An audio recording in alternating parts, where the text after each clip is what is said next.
மாணவர்கள் அனைவருக்கும் வணக்கம். மீண்டும் நான் உங்களை டான் டிவியின் கல்வி சேனல் ஊடாக சந்திப்பதில் மகிழ்ச்சி அடைகின்றேன். நாங்கள் இறுதி காணொளியில் ஏற்றுமதி இறக்குமதி நடவடிக்கைகள் எவ்வாறு வர்த்தக ரீதியான நலன்களை உருவாக்கும் என்பது தொடர்பாக நாங்கள் இறுதி காணொளியில் பார்த்திருக்கிறோம். அப்போ இன்றைக்கு நாங்கள் பார்க்க இருக்கின்ற அடுத்த விடயம் உங்களோட 9வது தேர்ச்சியின் 2வது பகுதி வர்த்தக பாதுகாப்பு வாதம்.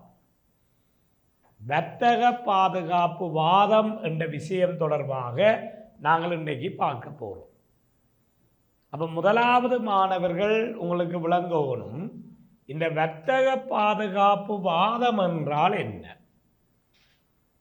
அப்ப வர்த்தக பாதுகாப்பு வாதம் என்பது என்னத்தை குறிப்பிடுதென்றால், தெரியல, உள்நாட்டு சந்தைக்குள் வெளிநாட்டு பொருட்கள் தடையின்றி நுழைவதையும், உள்நாட்டு சந்தைக்குள் வெளிநாட்டு பொருட்கள் தடையின்றி நுழைவதையும், உள்நாட்டு பொருட்கள் வெளிநாட்டு சந்தைக்குள் தடையின்றி நுழைவதையும் வரையறுக்கின்ற எந்த ஒரு செயற்பாடும் வர்த்தக பாதுகாப்பு வாதம் என அழைக்கப்படும். அப்ப வர்த்தக பாதுகாப்பு வாதம் என்னத்தை குறிப்பிடுதென்றால், உள்நாட்டு சந்தைக்குள் வெளிநாட்டு பொருட்கள் தடையின்றி வருவதையும், ஆனால் எந்த விதமான கட்டுப்பாடும் இல்லாமல் உள்நாட்டு சந்தைக்குள்ள வெளிநாட்டு பொருட்கள் வருவதையும், உள்நாட்டில் உற்பத்தியாகிற பண்டங்கள் வெளிநாட்டு சந்தைக்குள் தடையின்றி நுழைவதையும் வரையறுக்கின்ற எந்த ஒரு செயற்பாடும் வர்த்தக பாதுகாப்பு வாதம் என அழைக்கப்படும். இதைத்தான் நாங்கள் வர்த்தக பாதுகாப்பு வாதம் என்று பேர் வச்சிருக்கிறோம். அப்ப இந்த வர்த்தக பாதுகாப்பிலை முக்கியமானது என்னென்று சொன்னால், வெளிநாட்டு பொருட்கள் உள்நாட்டு சந்தைக்குள் தடையின்றி நுழைவது. வெளிநாட்டு பொருட்கள் உள்நாட்டு சந்தைக்குள்ளே தடையின்றி நுழைந்தால் அது உள்நாட்டு உற்பத்தியை பாதித்து கொண்டிருக்கும். இதைத்தான் நான் அன்றைக்கு உங்களுக்கு விளங்கப்படுத்தினான். ஒரு பண்டத்தினுடைய கேள்வியும் நிரம்பலும். அப்ப நாங்கள் கேள்வி என்று சொல்றது, ஒரு பண்டத்துக்கு உள்நாட்டில் கேள்வி இருக்கும், உள்நாட்டில் அந்த பண்டத்துக்கு ஒரு நிரம்பல் இருக்கும். அப்ப கேள்வியும் நிரம்பலும் சேர்ந்து இதுல சமநிலையை உருவாக்கும். அப்ப இது உள்நாட்டு சந்தை சமநிலை. அப்ப இதுல ஒரு சமநிலை விலை இருக்கு. உள்நாட்டில் ஒரு நாடு உற்பத்தி செய்கிற பண்டத்தை வெளிநாட்டில இருந்து இறக்குமதி செய்யலாம், வெளிநாட்டில இருந்து இறக்குமதி செய்யலாம். ஆனா உள்நாட்டு சந்தை விலையை விட அந்த நாடு இறக்குமதி செய்கிற பொருளின் விலை மலிவாக இருக்கும். அப்ப இறக்குமதி நிரம்பல் கோடு உள்நாட்டு சந்தை விலைக்கு கீழாக இருக்கும். அப்ப இதுல P2 பாருங்கள். இப்ப முதல் இறக்குமதி நடக்க முதல் சமநிலை தொகை இதுதானே. அப்ப இதுல நிரம்பல் தொகையும் கேள்வி தொகையும் சமனாக இருந்திருக்கும். இப்ப இதுல இருக்கிற இந்த சமநிலை தொகை இங்க வருது பாருங்கள். நாங்கள் வெளிநாட்டில் இருந்து ஒரு பண்டத்தை இறக்குமதி செய்தால் உள்நாட்டு நிரம்பல் தொகை இங்க வரும். அப்ப இப்ப என்ன நடக்க போகுது, ஒரு நாடு வெளிநாடுகளில் இருந்து தடை இல்லாமல் ஒரு பண்டத்தை இறக்குமதி செய்தால் உள்நாட்டு நிரம்பல் தொகை குறையும். இதை முதலாவது மாணவர்கள் விளங்கிக் கொள்வோம். வெளிநாடுகளில் இருந்து ஒரு பண்டத்தை நாங்கள் இறக்குமதி செய்வதால் இந்த உள்நாட்டு நிரம்பல் தொகை குறையும். அப்ப உள்நாட்டு நிரம்பல் தொகை குறையுதென்றால் உள்நாட்டு உற்பத்தியை பாதிக்கும். அப்போ வெளிநாட்டு பொருட்கள் தடையின்றி விளங்கணும், தடையின்றி உள்நாட்டுக்குள் வந்து கொண்டிருந்தால் அது உள்நாட்டில் இருக்கிற உற்பத்தியை பாதிக்கும். அப்போ உள்நாட்டு உற்பத்தியை பாதித்தால் அந்த உற்பத்தியோடு தொடர்புடைய வளங்களின் பயன்பாடுகள் குறையும். அப்போ அந்த பொருளாதாரத்தில் அந்த உற்பத்தி மட்டம் குறைஞ்சு கொண்டு விரைக்கை வேலையில்லாத பிரச்சனைகள் கூடும். அப்போ இது தடையில்லாத ஒரு இறக்குமதி உள்நாட்டு உற்பத்தியை பாதிக்கும் என்பதை நீங்கள் முதலாவது விளங்கிக் கொள்ளவும். அப்போ சர்வதேச வர்த்தக நடவடிக்கைகளாலே பாருங்க, குறிப்பாக இறக்குமதி நடவடிக்கைகளாலே உள்நாட்டு உற்பத்தி பாதிக்கப்படும்.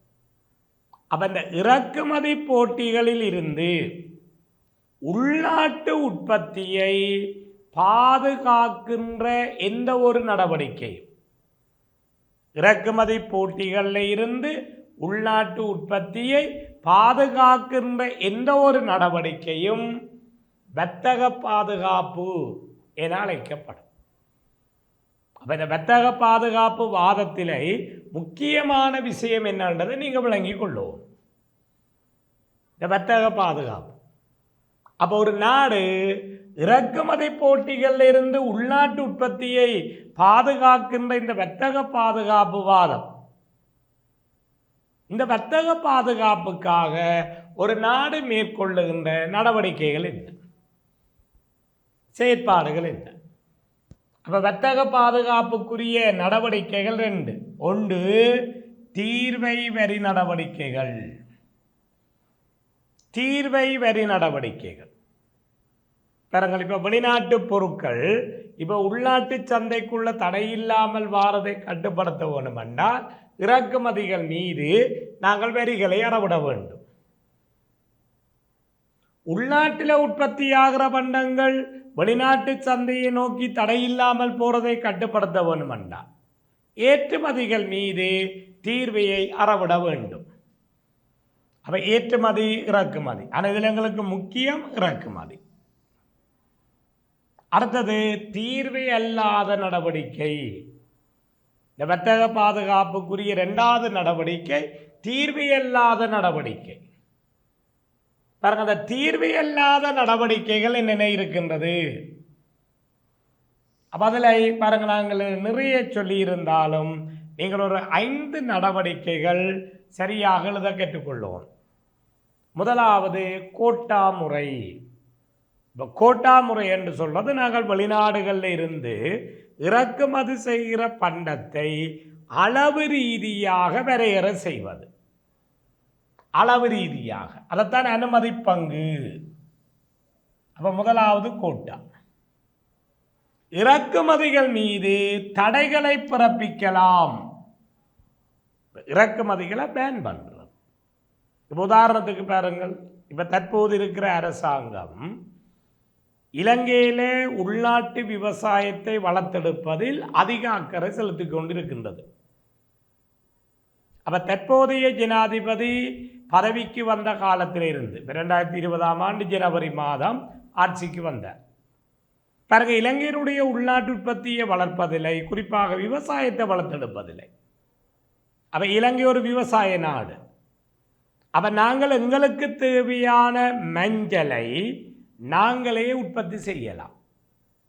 ஆனால் உங்களுக்கு தெரியும் பாருங்கள், நாங்கள் உற்பத்தி செய்வதை விட இந்தியாவிலிருந்து இறக்குமதி செய்கிறது இலங்கைக்கு மலிவாக இருந்தது.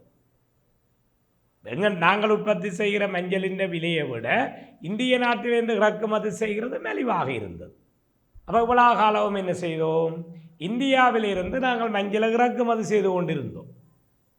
அப்போ உள்நாட்டு சந்தையில் எங்களுக்கு அந்த மஞ்சள் 700 ரூபா 800 ரூபாவுக்கு ஒரு கிலோ கிடைத்து கொண்டிருந்தது. ஆனால் இது உண்மையில் உள்நாட்டில் மஞ்சள் செய்கையாளர்களை பாதித்தது.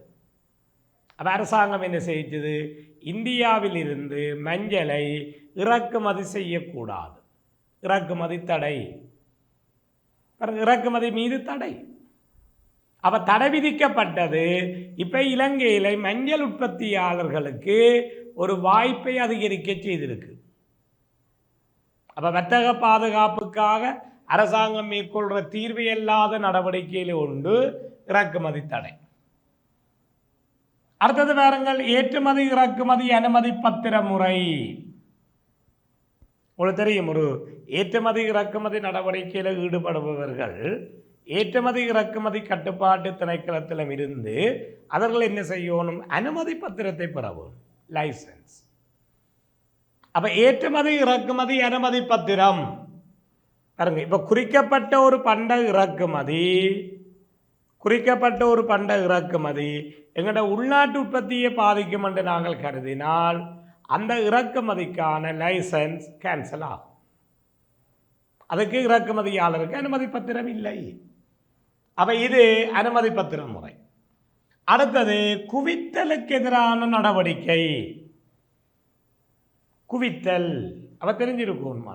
இப்ப குவித்தல் என்று சொல்றது என்னென்றால், சரி, என்ன உள்நாட்டு சந்தையில் ஒரு பண்டம் உற்பத்தி ஆகின்ற செலவை விட, உள்நாட்டில் ஒரு பண்டம் உற்பத்தி ஆகிற செலவை விட சரியில்லை குறைந்த செலவில் அந்த பொருளை நாங்கள் உற்பத்தி செய்து ஒரு நாடு இன்னொரு நாட்டின் சந்தைக்குள் கொண்டு வந்தால் அதுக்கு பேர் குவித்தல். அப்ப உள்நாட்டில் உற்பத்தி செய்கிற விலையை விட மலிவாக ஒரு பண்டம் ஒரு நாட்டுக்குள் ஏராளமாக வந்து சேர்ந்து கொண்டிருந்தால் குவித்தல். இந்த உலகத்தில் சொல்கிறோம், இந்த குவித்தல் நடவடிக்கையில் ஈடுபடுகிற நாடு சீனா. அப்போ சீனா பெரிய அளவுக்கு அதிகமான பண்ட உற்பத்தியை செய்து லார்ஜ் ப்ரொடக்ஷன். அப்போ அங்கே அளவு திட்ட சிக்கனங்களை பேணி குறைந்த சராசரி செலவில் பண்டங்களை உற்பத்தி செய்து சந்தைக்குள்ளே கொண்டு வருது. இதை கண்ட உள்நாட்டு உற்பத்தியை பாதிக்குது.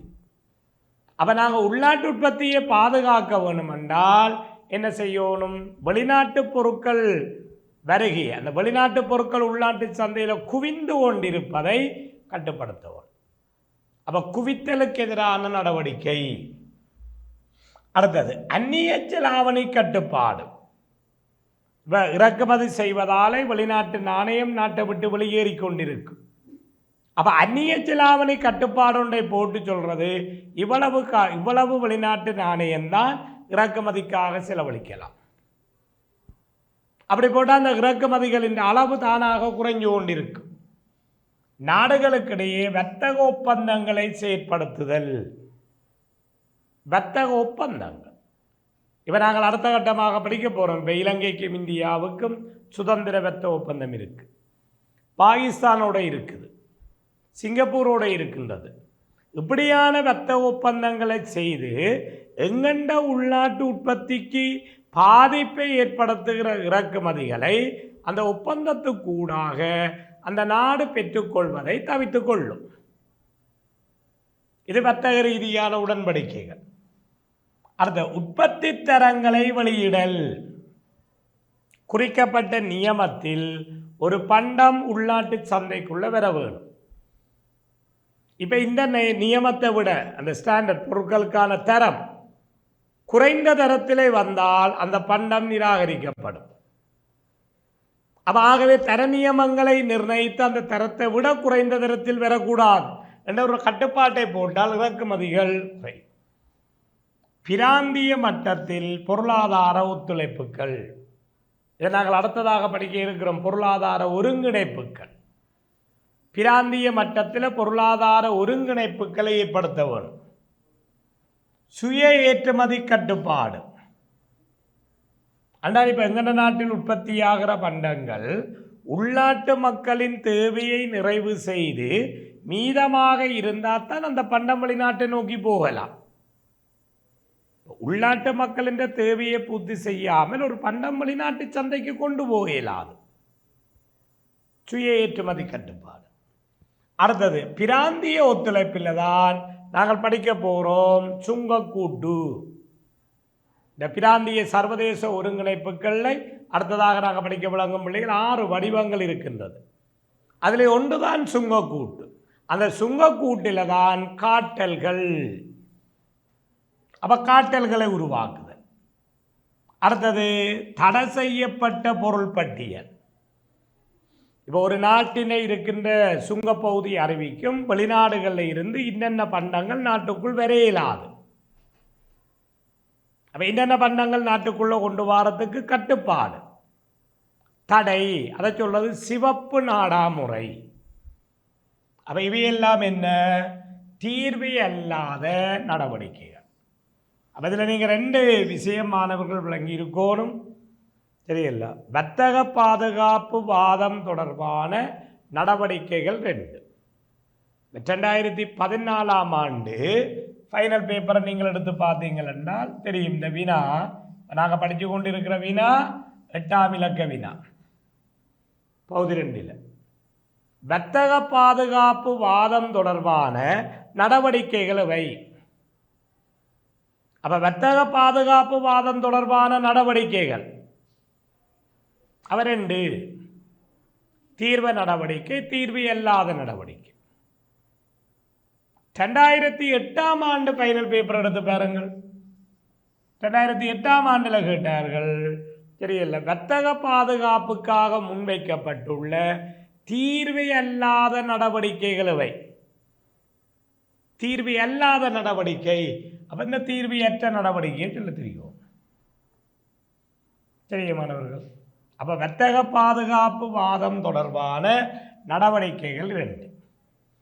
அப்ப தீர்வ நடவடிக்கை, தீர்வு அல்லாத நடவடிக்கை என்று 2 இருக்கு. சரி, இப்போ இதில் நாங்கள் தீர்வையில்லை. இப்போ எங்களுக்கு முக்கியமாக இருப்பது யார்? இறக்குமதி தீர்வை. இதில் இறக்குமதி தீர்வை. அப்போ இது ஒருக்க நாங்கள் ஆய்வு செய்வோம். தெரியல, இதில் நான் வரைபடம் ஒன்று கீறி உங்களுக்கு தெளிவான விளக்கம் ஒன்று தரப்போகிறேன். இப்போ மாணவர்களும் நீங்கள் அந்த வரைபடத்தை என்னோட சேர்ந்து கீறி பார்க்கும். இப்போ கீறி பார்த்தா தான் அதில் ஒரு தெளிவு ஒன்று விளங்கும். இப்போ ஒரு பண்டம் உள்நாட்டிலை உற்பத்தி செய்யப்படுவதோடு அந்த பண்டம் வெளிநாட்டில் இருந்தும் இறக்குமதி செய்யப்படுது. அப்போ குத்தச்சில விலை, கிடையச்சில தொகை. அப்போ இது கேள்வி டிமாண்ட், உள்நாட்டு கேள்வி. இது உள்நாட்டு நிரம்பல்.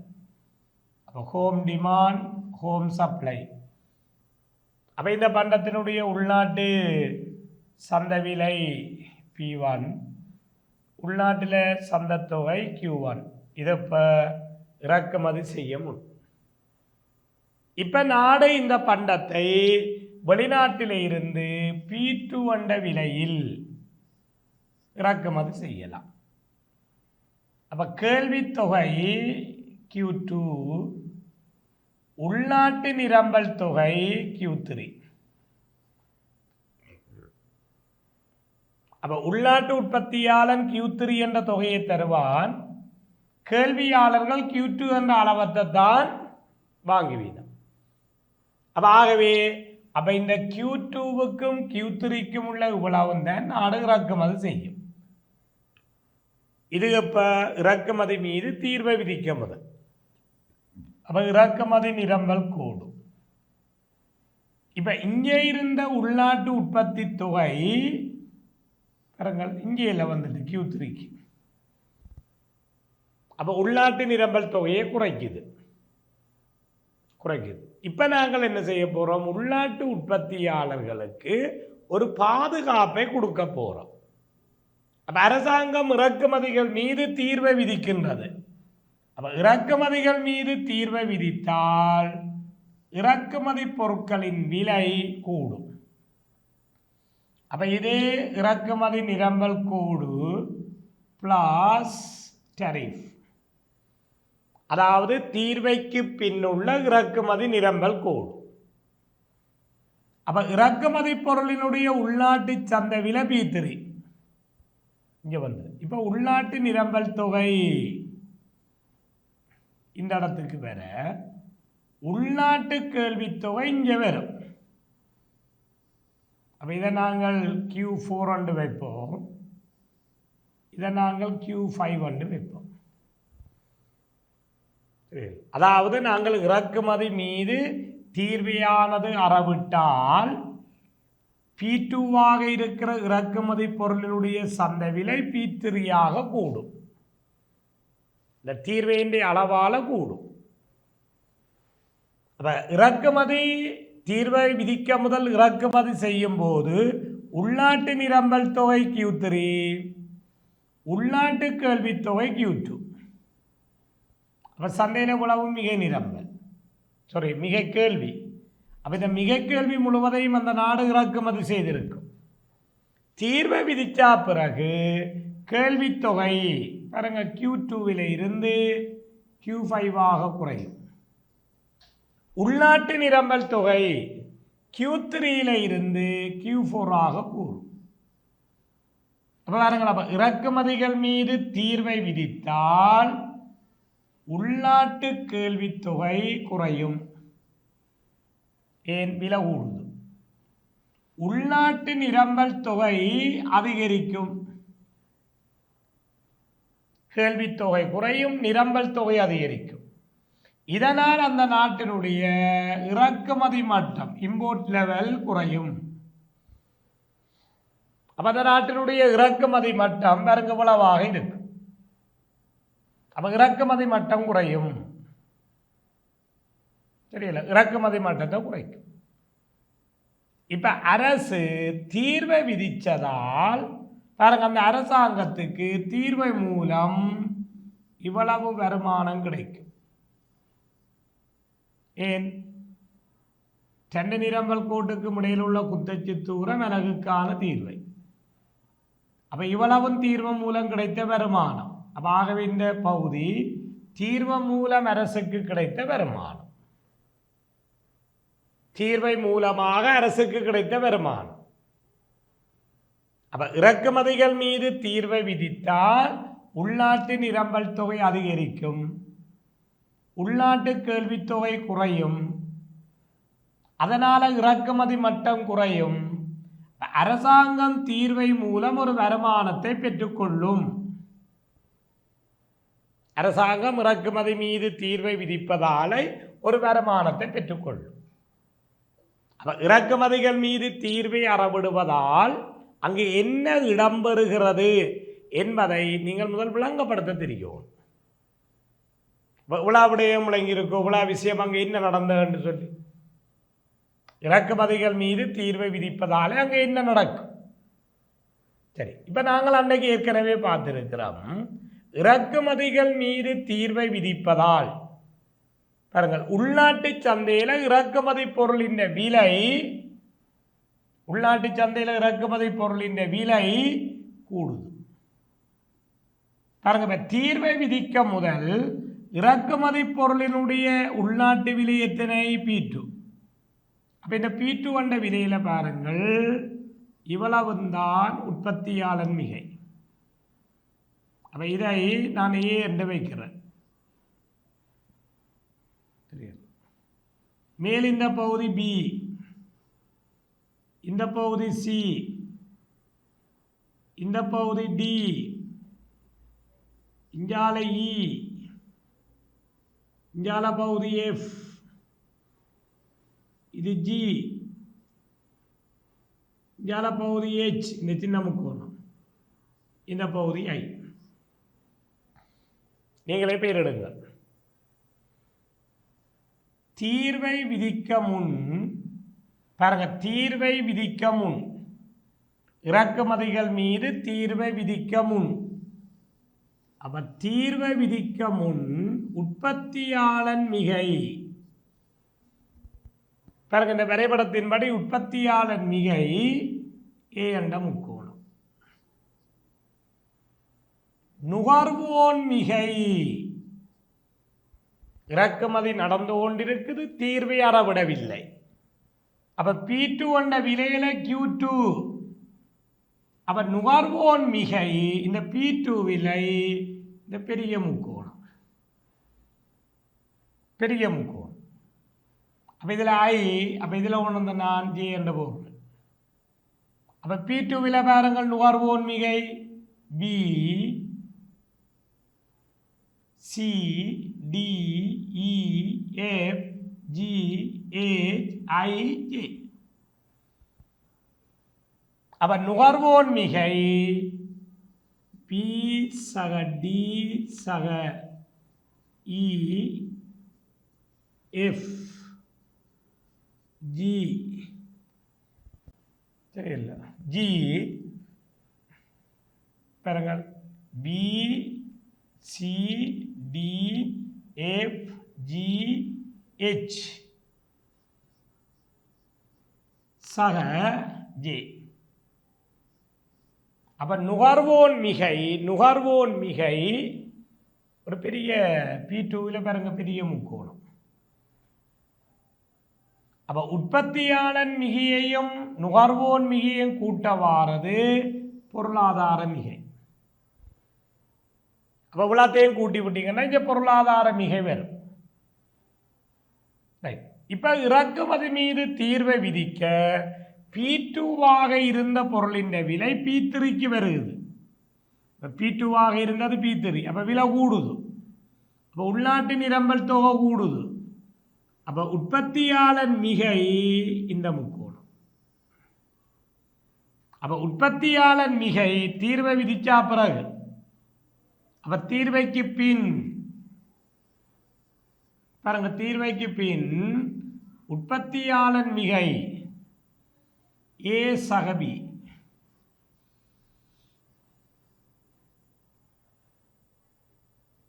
நுகர்வோன் மிகை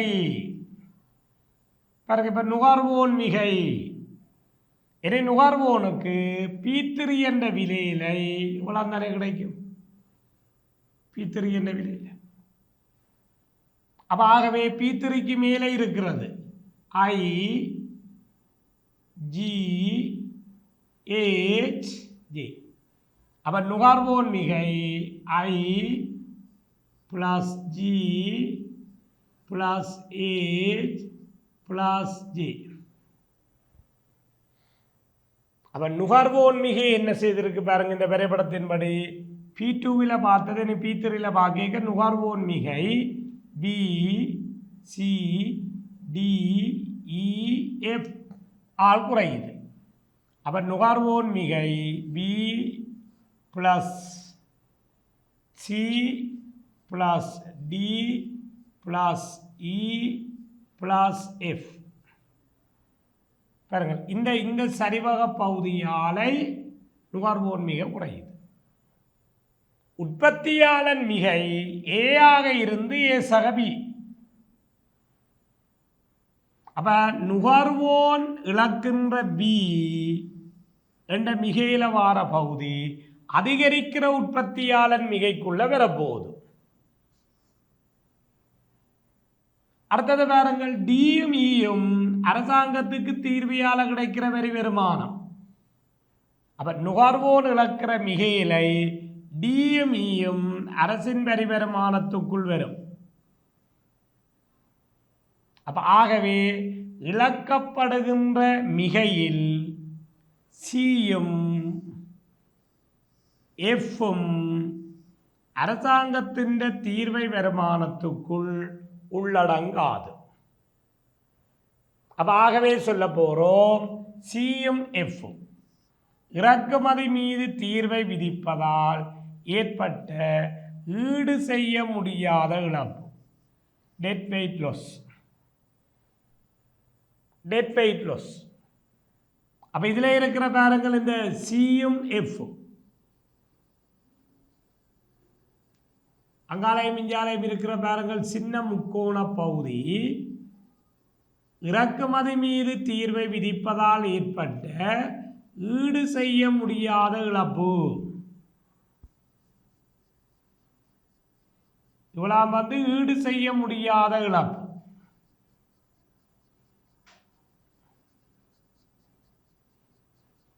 அப்ப இறக்குமதி மீது அரசாங்கம் தீர்வை விதிப்பதால் இவ்வளவும் ஈடு செய்ய முடியாத இழப்பு. அப்ப இதுல மாணவர்கள் என்னத்தை வடிவாக விளங்கி இருக்கணும் என்றால், இறக்குமதிகள் மீது அரசாங்கம் தீர்வையை அறவிடுவதால்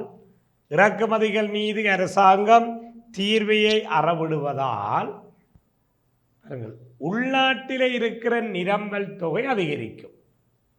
அதை நீங்கள் முதலாவது விளங்கணும். உள்நாட்டு நிரம்பல் தொகை அதிகரிக்கும். ஏனென்றால் இறக்குமதி மீது தீர்வை விதிக்க இறக்குமதி பொருளின் உள்நாட்டு சந்தை விலை கூடும். உள்நாட்டு கேள்வித் தொகை குறையும், உள்நாட்டு நிரம்பல் தொகை கூடும். அப்ப தீர்வை மூலமாக அரசாங்கம் ஒரு வருமானத்தை பெறும். அப்ப இந்த படத்தில் டிமியும் அப்ப இறக்குமதி மீது தீர்வை விதித்து உள்நாட்டு சந்தை விலை அதிகரிப்பதால் நுகர்வோன் மிக குறையும், உற்பத்தியாளர் மிக கூடும். அப்ப ஒரு மிக கூடுது, ஒரு மிக குறையுது. பொருளாதார மிகையை பார்த்தீங்கன்னா வீழ்ச்சி அடையும், பொருளாதார மிகை வீழ்ச்சி அடையும். அப்ப இழக்கப்பட்ட பொருளாதார மிகையில் இவ்வளவும் அரசாங்கத்தின் வரி வருமானத்துக்குள் உள்ளடங்கும். அப்ப ஆகவே அரசாங்கத்தின் வரி வருமானத்துக்குள் பாருங்கள் இந்தியாலையும் இருக்கிற பகுதி உள்ளடங்காது. அப்ப அவளவால் இழக்கப்படும். அப்ப அவலாத்துக்கும் பேர் ஈடு செய்ய முடியாத இழப்பு. அப்ப இறக்குமதி மீது தீர்வை விதிப்பதால் ஒரு ஈடு செய்ய முடியாத இழப்பு தோன்றும் என்பதை நீங்கள் விளங்கியிருக்கோம். இறக்குமதிகள் மீது தீர்வை விதிப்பதால் ஒரு ஈடு செய்ய முடியாத இழப்பு தோன்றும். அப்ப இதை எப்படி ஒரு சாதாரண கேள்வி நிரம்பல் கோடு வரைபடத்தை கீறி இந்த வரைபடத்தை கீறி குறியீடுகளை போட்டு இந்த விஷயத்தை தெளிவாக விளங்கி கொள்ளுவோம். சரி, அப்ப நாங்கள் இப்ப பார்த்த தலையங்கம் வர்த்தக பாதுகாப்பு முறையிலை தீர்வியை அறவிட்டால் எப்படி இருக்கும். சரி மாணவர்கள், அப்ப இனி அடுத்த விஷயத்துக்கு வாங்கோ. அரசாங்கம் இறக்குமதிகள் மீது தீர்வியை விதித்தோ, தீர்வி அல்லாத நடவடிக்கைகளை செய்தோ இப்போ உள்நாட்டு உற்பத்தியை பாதுகாக்கும்.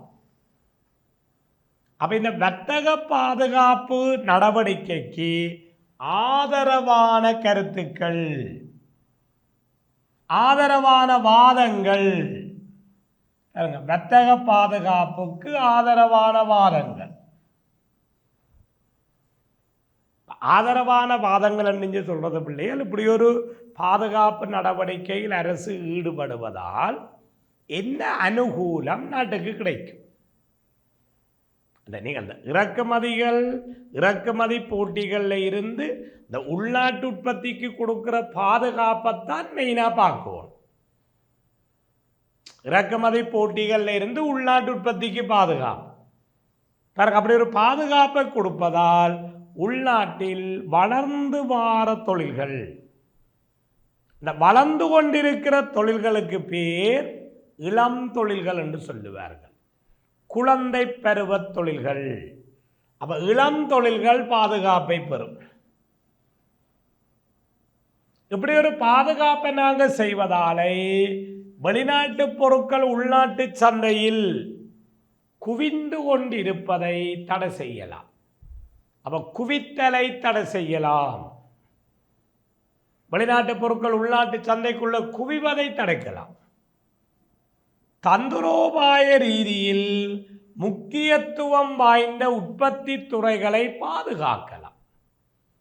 இப்படி ஒரு நடவடிக்கை எடுக்கிறதால பாருங்க, அந்த உள்நாட்டிலே சில முக்கியமான தொழில்கள், எக்ஸாம்பிளுக்கு முதல் சொன்னே அரசாங்கம் மஞ்சள் இறக்குமதியை கட்டுப்படுத்தியதால் பாருங்க உள்நாட்டிலே மஞ்சள் உற்பத்தியை அதிகரிப்பதற்கு எங்களுக்கு ஒரு வாய்ப்பு கிடைச்சிருக்கு. அப்ப அந்த மஞ்சள் உற்பத்தியில் ஈடுபடுபவர்களுக்கு ஒரு அதிக வருமானத்தை பெற்றுக் கொடுத்திருக்கிறோம். நுகர்வோர் பக்கம் பார்க்க கூடிய விலையில வாங்க போறோம், அது வேற பிரச்சனை. உற்பத்தியாளர் பக்கம் நின்று பாருங்கள். அப்ப அந்த உள்நாட்டு உற்பத்தியை நாங்கள் ஒரு வளர்த்தெடுக்கிறதுக்கு ஒரு சந்தர்ப்பம் கிடைச்சிருக்கோம். அதனால உள்நாட்டில் வேலை வாய்ப்புகள் கூடும். உள்நாட்டு பொருளாதாரத்தை பன்முகப்படுத்தலாம். உள்நாட்டில் இருக்கிற உற்பத்திகளை இப்ப நாங்கள் ஒரு பன்முகப்படுத்தி கொண்டு வரோம். அப்ப உள்நாட்டு பொருளாதாரத்தை பன்முகப்படுத்தலாம்.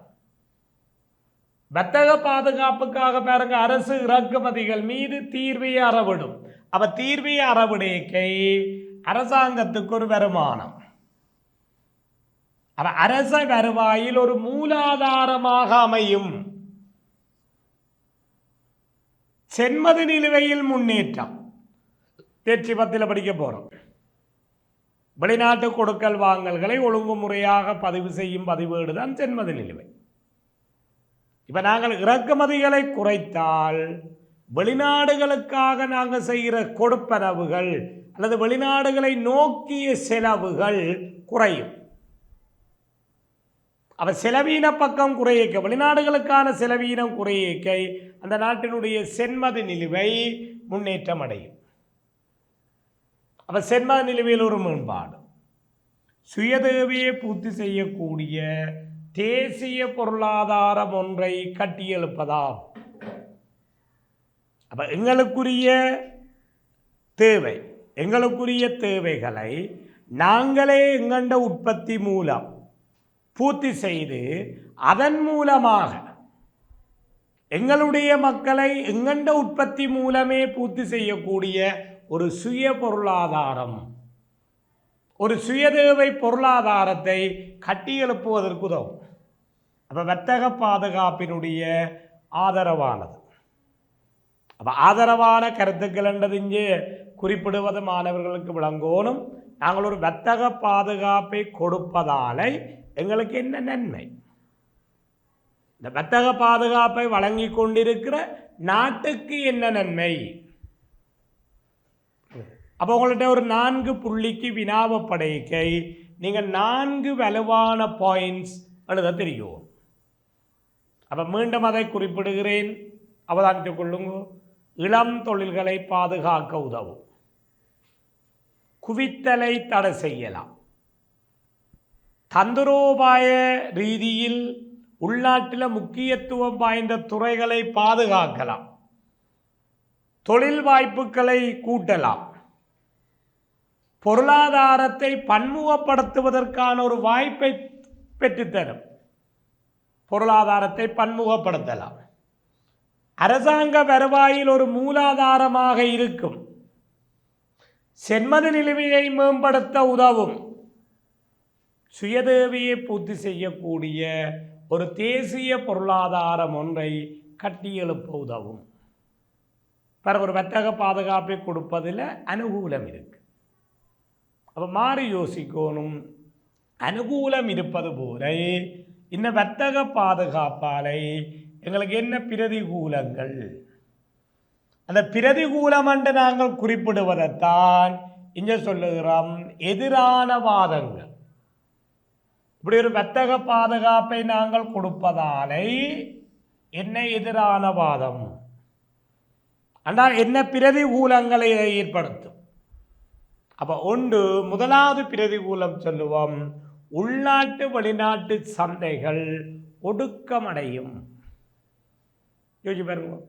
இப்போ நாங்கள் வெளிநாட்டு பொருட்களின் உள்நாட்டு உற்பத்தியை பாதுகாக்கணும் என்றால் வெளிநாட்டு பொருட்களின் வருகையை குறைப்போம். அப்போ உள்நாட்டு சந்தைகள் ஒடுங்கும். எங்களோட உள்நாட்டு உற்பத்தியை பாதுகாக்கணும் என்றால் உள்நாட்டில் உற்பத்தியாகி கொண்டு வெளிநாட்டை நோக்கி போகிற பண்ட அளவை குறைக்க வேணும். உள்நாட்டு உற்பத்தியை பாதுகாக்கணும் என்றால் உள்நாட்டிலிருந்து வெளிநாட்டை நோக்கி போகிற பண்ட அளவை குறைக்க வேணும். அவ்வாறு நாங்கள் செய்தால் வெளிநாட்டு சந்தைகளும் உள்நாட்டு சந்தைகளும் ஒடுக்கமடையும். வெளிநாட்டு வர்த்தகம் ஒடுக்கமடைந்தால் தேசிய வருமானம், ஒரு நாட்டினுடைய தேசிய வருமானம் குறைவடையும். தேசிய வருமான செயற்பாட்டை இது குறைக்கும், தேசிய வருமான நடவடிக்கையை குறைக்கும். அடுத்த வாரங்கள் வெளிநாட்டின் பொருட்களின் வருகையை நாங்கள் குறைத்தால் இந்த தரமான பண்டங்களை நாங்கள் பெற்றுக்கொள்ளுகின்ற வாய்ப்பை இழந்து கொண்டிருப்போம். அப்போ தரமான பண்டங்களினுடைய நுகர்வு வீழ்ச்சி அடையலாம்,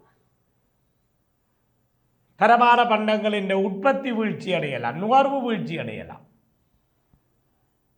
அடுத்தது, உள்நாட்டு உற்பத்தி செலவுகளை குறைப்பதற்கு ஊக்குவிப்பு இன்மையால் வினைத்திறனற்ற தொழில்கள், பாருங்க, வினைத்திறன் இல்லாத தொழில்கள் பொதுவாக சொல்லுவார்கள். இப்போ எந்த ஒரு தொழிலும் வளர்ச்சி அடைய வேணும்னா அந்த தொழிலுக்கு என்ன இருக்கணும்? போட்டி இருக்கும். எந்த ஒரு தொழிலும் வளர்ச்சி அடைவதற்கு பிள்ளைகள் போட்டி இருக்கும். இப்போ போட்டி இல்லாத தொழில்களால் உண்மையில வளர முடியாது. அப்போ உள்நாட்டில் இருக்கிற உற்பத்திகளுக்கு வெளிநாடுகளில் இருந்து இறக்குமதி செய்கிற உற்பத்திகள் தானே, பொருட்கள் தானே போட்டி.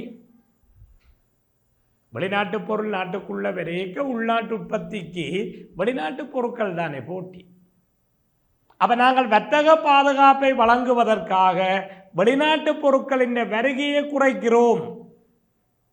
அப்ப உள்நாட்டு தொழில்களுக்கான போட்டி குறையும். அப்ப போட்டி குறைந்தா என்ன செய்யும்? அங்கே ஒரு வினைத்திறனான தொழில்கள் உருவாகாது. ஒரு வினைத்திறனான தொழில்கள் உருவாகாது. போட்டி நிலை இருந்தால் தான் பாருங்கள் அங்கே ஆராய்ச்சி அபிவிருத்திகள் இருக்கும். அப்போ புதிய கண்டுபிடிப்புகள் நிகழும், தொழில்நுட்ப ரீதியான முன்னேற்றங்கள் நிகழும். ஆனால் நாங்கள் இறக்குமதிகளை கட்டுப்படுத்தி உள்நாட்டு உற்பத்திக்கு ஒரு பாதுகாப்பை கொடுக்கை புத்தாக்கங்கள், நவீன தொழில்நுட்ப முன்னேற்றங்கள் தடைப்பட்டு கொண்டிருக்கும். இந்த பாதுகாப்பை தொடர்ந்து வழங்கினால் ஒரு நாடு சர்வதேச வர்த்தகத்தால் பெற்றுக்கொள்ளுகிற நலன்களை இழந்து கொள்ளும். சர்வதேச வர்த்தகத்தால் ஒரு நாடு பெற்றுக்கொள்ளுகிற நலன்கள் ஏற்கனவே நான் உங்களுக்கு சொல்லி தந்திருக்கிறேன். ஒவ்வொரு நாடும் சர்வதேச வர்த்தகத்தில் ஈடுபட்டால், பொருத்தமான பரிமாற்று வீதத்தில் அந்த நாடுகள் ஈடுபட்டால் ஒரு நாட்டின் உற்பத்தி இயலளவை விட நுகர்வின் இயலளவு பெருசாக இருக்கும். தரமான பண்டங்களை பெற்றுக்கொள்ளலாம். தொழில்நுட்ப ரீதியான முன்னேற்றங்கள் இருக்கும். நாடுகளுக்கு இடையிலான அந்நியோன்னிய உறவுகள் வளரும். இப்படி நாங்கள் நிறைய அனுகூலம் படித்தோம். அப்போ வர்த்தக பாதுகாப்பை கொடுத்து நாங்கள் இறக்குமதிகளின் வருகையை நாங்கள் ஒரு கட்டுப்பாட்டுக்குள்ளே வச்சுக்கொண்டு நின்றால் அங்கே என்ன நடக்கும்? இந்த வர்த்தகத்தால் ஒரு நாடு பெற்றுக்கொள்ளுகிற நீண்டகால நலன்களை இழந்து கொள்ளும். அப்போ வர்த்தக பாதுகாப்பினால் சாதகமான விளைவுகளும் உண்டு, பாதகமான விளைவுகளும் உண்டு. சாதகம் பாதகம் சரியே மாணவர்கள்? அப்போ நாங்கள் இன்றைக்கு வர்த்தக பாதுகாப்பு வாதம் என்றால் என்ன, வர்த்தக பாதுகாப்பு முறைகள், அதில் தீர்வை முறையை நான் எடுத்து அதனால் என்ன விளைவுகள் வரும், இந்த வர்த்தக பாதுகாப்பால் ஒரு நாட்டுக்கு என்ன அனுகூலம் கிடைக்கும், இந்த வர்த்தக பாதுகாப்பினால் ஒரு நாட்டுக்கு என்ன பிரதிகூலங்கள் கிடைக்கும் என்பது தொடர்பாக பார்த்திருக்கிறோம். சரியே மாணவர்கள்? அப்போ நாங்கள் இந்த வர்த்தக பாதுகாப்பு வாதத்தோடு தொடர்பு பட்டு என்ன நாங்கள் 2 விஷயம் பார்க்க வேண்டி இருக்கின்றது. பாதுகாப்பு தொடர்பான 2 வீதம், பேரளவு பாதுகாப்பு வீதம், செயற்படு பாதுகாப்பு வீதம் என்று 2 வீதம் பார்க்கவும். அதை நாங்கள் அடுத்த காணொளியில் பார்க்க இருக்கிறோம். அப்போ இவ்வளவு நேரமும் நான் சொன்ன கருத்துக்களை செவிமடுத்த மாணவர்களுக்கு நன்றியை கூறிக்கொண்டு விடைபெறுகின்றேன். நன்றி, வணக்கம்.